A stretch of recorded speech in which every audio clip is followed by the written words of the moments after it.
Hello everyone, myself Rajkumar Singh from Inlearn classes. और आज हम डील करने जा रहे हैं C++ के इंटरव्यू क्वेश्चन जो कि पूछे जाते हैं। और बिना टाइम वेस्ट किए चलिए शुरू करते हैं। तो पहला क्वेश्चन है कि डिफरेंस क्या होता है C में और C++ में। तो C जो हमारा लैंग्वेज है ये करता क्या है, तो उसके बारे में कुछ पॉइंट्स यहाँ पे मैंने मेंशन कर दिए हैं जो कि आपको बताने होंगे। तो पहला पॉइंट है C is a procedural oriented programming language. C जो है वो प्रोसीड्यूरल ओरिएंटेड प्रोग्रामिंग लैंग्वेज होता है।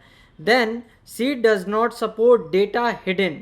C जो है वो डेटा जो हिडन होता है उसको सपोर्ट नहीं करता है इन कंपेरिजन टू C++। और C को हम लोग सबसेट कहते हैं C++ का। पहले C आया था, देन उसके बाद C++ आया था। C में काफ़ी कुछ नहीं है, जैसे कि ऊप्स कॉन्सेप्ट नहीं है। तो C++ इसी को कहते हैं एक्सपेंड करके लाया गया कि ज़्यादा फीचर्स और ज़्यादा चीज़ें उसके अंदर लाई गई। पॉलीमॉर्फिज्म, इनहेरिटेंस, इनकैप्सुलेशन, एब्स्ट्रैक्शन, ये सारी चीज़ें लाई गई। फंक्शन ओवरलोडिंग, फंक्शन ओवरराइडिंग, ये सब सारी चीज़ें लाई गई। तो इसीलिए कहा जाता है कि C जो है वो सबसेट है C++ का। देन थर्ड पॉइंट मैंने मेंशन किया कि function and operator overloading are not supported in C। जो फंक्शंस होते हैं और ऑपरेटर्स, वो ओवरलोडिंग के जो ऑपरेटर्स होते हैं वो इसमें सपोर्ट नहीं करते हैं C में, लेकिन C++ में वो करते हैं। C में इसलिए नहीं करते हैं क्योंकि ऊप्स कॉन्सेप्ट नहीं है, क्लासेस नहीं बने होते हैं। लेकिन C++ में क्लासेस बने होते हैं, तो फंक्शन ओवरलोडिंग और फंक्शन ओवरराइडिंग वहाँ सपोर्ट करता है। और फंक्शन ओवरलोडिंग क्या होता है, फंक्शन ओवरराइडिंग क्या होता है, इसके लिए एक बड़ा टॉपिक है और आपको अलग से जानना होगा। तो ये एक इम्पॉर्टेंट टॉपिक है और इम्पॉर्टेंट पॉइंट है जो कि आपको सीखना पड़ेगा। और अगर आपको नहीं आता है तो आप इनलर्न क्लासेस को ज्वाइन कर सकते हैं और हमारे साथ सीख सकते हैं।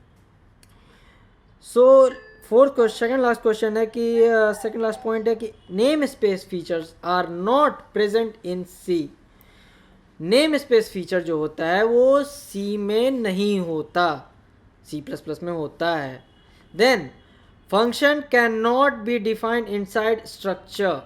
इनसाइड स्ट्रक्चर में फंक्शन डिफाइन नहीं होता है C में।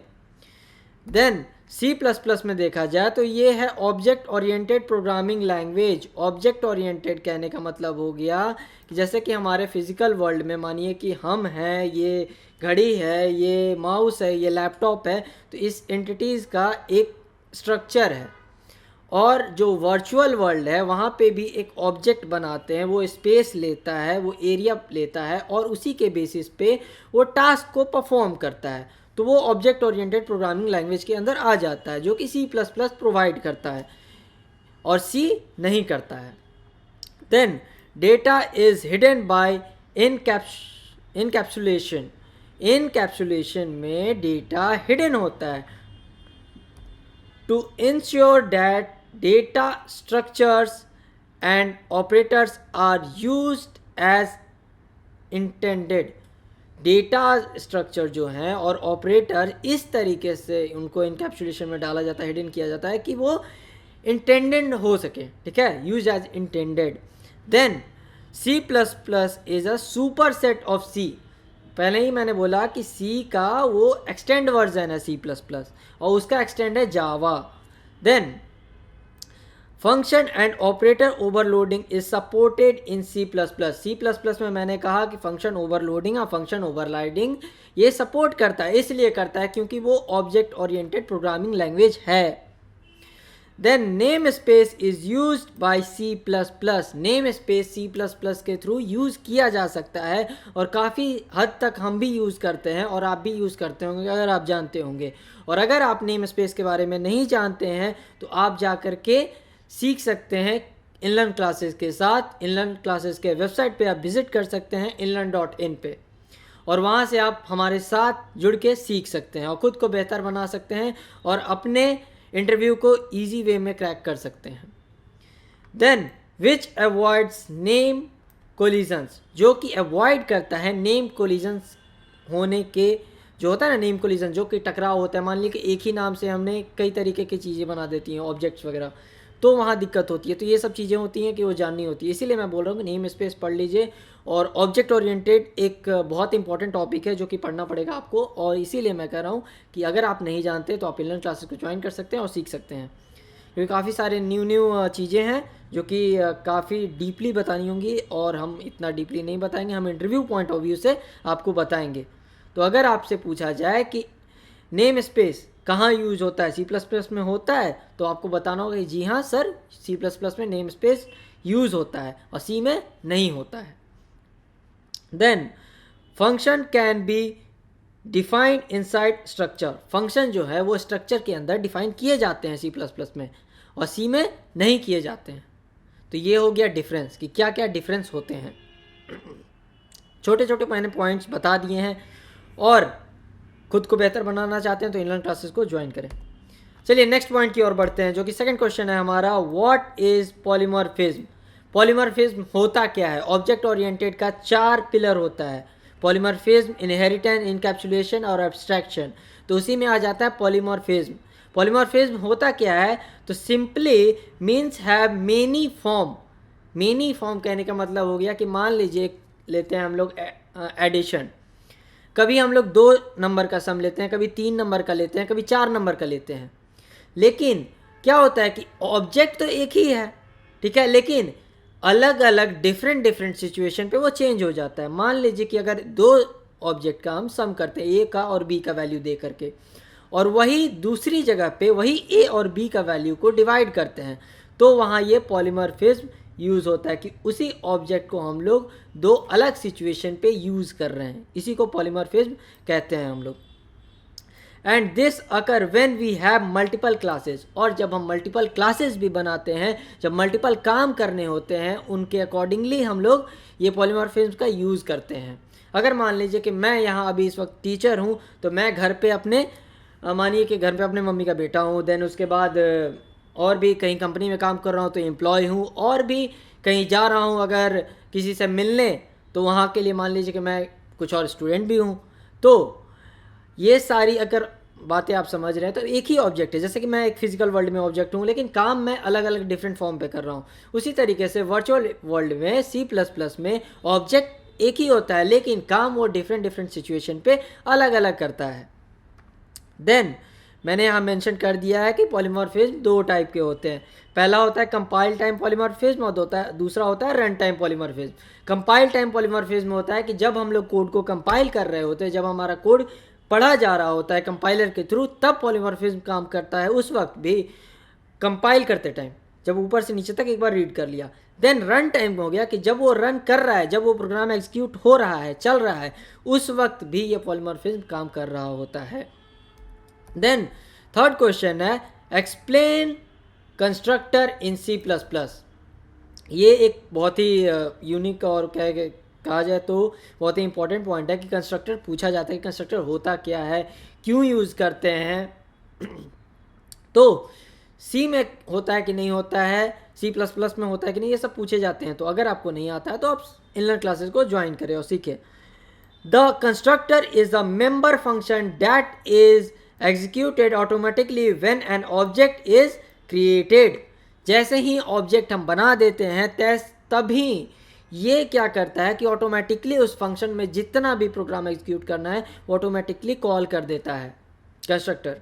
Then constructor have the same name as the class. Constructor के पास सेम नेम होता है। अगर मान लीजिए मैं सम नाम का एक फंक्शन बनाता हूँ, अगर सम नाम का एक क्लास बनाता हूँ जिसके अंदर मैं 2 या 3 ऑब्जेक्ट को पास करता हूँ, जैसे ए बी या सी की वैल्यू को, तो उसी नाम का मुझे कंस्ट्रक्टर भी बनाना होगा। Then of which they are member so that compiler knows that the member function is a constructor. जो कि कंपाइलर समझता है कि जो कि मेंबर फंक्शन का वो पार्ट है, ठीक है, उसी का वो पार्ट है और उसी को जल्दी से वो कॉल करता है। सबसे पहले जब हमारा कोड कंपाइलर पे जाता है और रन टाइम इन्वायरमेंट में आता है तो सबसे पहले कंस्ट्रक्टर ही लोड होता है, उसके बाद ही हमारा ऑब्जेक्ट्स लोड होता है और वर्क होता है। Then and no return type is used for constructor, और कंस्ट्रक्टर बनाते वक्त हम लोग कोई भी रिटर्न टाइप यूज नहीं करते हैं। देन क्वेश्चन है what are the C++ access specifier. अब एक्सेस स्पेसिफायर होता क्या है? In C++ there are the following access specifier. अब कौन कौन से होते हैं आइए मैं बताता हूँ। पहला होता है पब्लिक, दूसरा होता है प्रोटेक्टेड और तीसरा होता है प्राइवेट। पब्लिक जो होता है वो ऑल डेटा मेंबर और मेंबर फंक्शन को एक्सेस करने के लिए आउटसाइड से क्लास से वो हेल्प कर देता है। पब्लिकली वो कहीं से भी एक्सेस हो सकता है। लेकिन प्रोटेक्टेड में क्या है कि जो कि डेटा मेंबर हैं वो स्पेसिफिक ही फंक्शंस को एक्सेस करने के लिए परमिशन देगा क्लासेस को। देन प्राइवेट जो हो गया वो प्रोटेक्टेड में स्पेसिफिक क्लासेस को ही हो जाएगा, और प्राइवेट जो है all data members and member functions are not accessible outside the class. अब वो आउटसाइड द क्लास वो एक्सेस नहीं कर सकते हैं, सिर्फ क्लास के अंदर ही प्राइवेटली कर सकते हैं।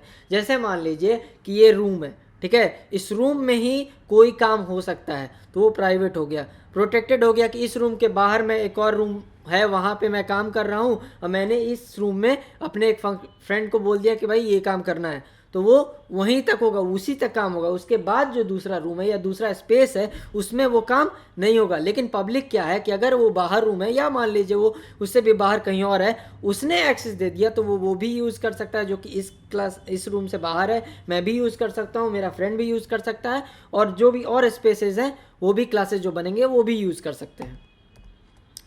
Then what is a copy constructor. अब कॉपी कंस्ट्रक्टर क्या होता है? तो कंस्ट्रक्टर जो हम लोग बनाते हैं उसी का कॉपी बनाते हैं। जैसे अ copy constructor is a member function, वो एक मेंबर फंक्शन होता है डैट इनिशियलाइज एन ऑब्जेक्ट, वो इनिशियलाइज करता है ऑब्जेक्ट को यूजिंग अनदर ऑब्जेक्ट, कि वो दूसरे ऑब्जेक्ट को वही सारी चीज़ों को, मान लीजिए कि मैंने किसी को काम दिया, ठीक है, तो उसने अपने दूसरे एम्प्लॉय को बोला कि भाई ये काम आया है, आप ये काम मेरे अकॉर्डिंगली कर दो, तो वही क्लास में बनाया गया कि ये काम होना चाहिए, तो उसने उसे कॉपी करके दे दिया कि ये काम परफॉर्म कर देना, ये टास्क हो जाना चाहिए, तो वो कॉपी हो जाता है। तो यही क्लासेस में सेम होता है, ठीक है।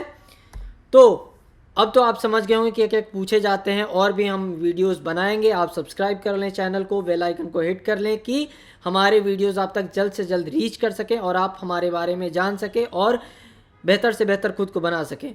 और अगर आप ज्वाइन करना चाहते हैं इनलर्न क्लासेस को तो जल्द से जल्द ज्वाइन कर सकते हैं inlearn.in पे विजिट करके। Thank you for your time and support everyone. Thank you so much.